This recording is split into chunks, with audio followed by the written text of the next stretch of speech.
je vais tester aujourd'hui avec vous un test clinique. Est-ce que vous avez assez de dopamine? Avec ce test, on peut le voir. C'est parti, je vais vous poser des questions. Vous retenez au fur et à mesure votre score et vous accumulez les points. J'ai des difficultés à me lever le matin. Si pour vous c'est catastrophique, vous mettez 4. Si vous vous levez comme une fleur, vous mettez 0.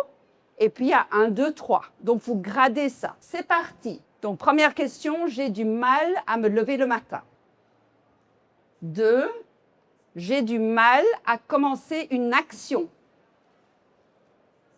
Je me sens moins créative, moins imaginative que je ne l'ai été.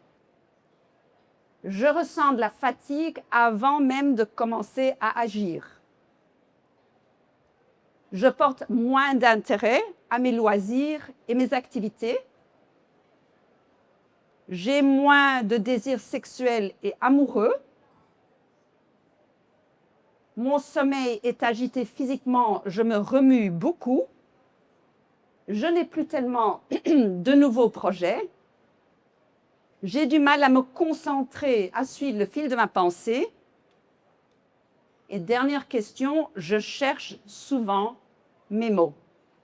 Je vous laisse quelques instants pour faire votre calcul. Moi, je n'ai aucun souci de dopamine. Hein. Je me lève, c'est la forme.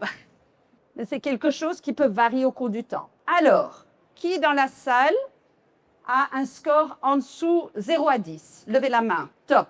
Vous n'avez probablement pas un manque de dopamine. Levez la main ceux qui ont un score entre 11 et 19. OK, chez vous, il y a une perturbation probable.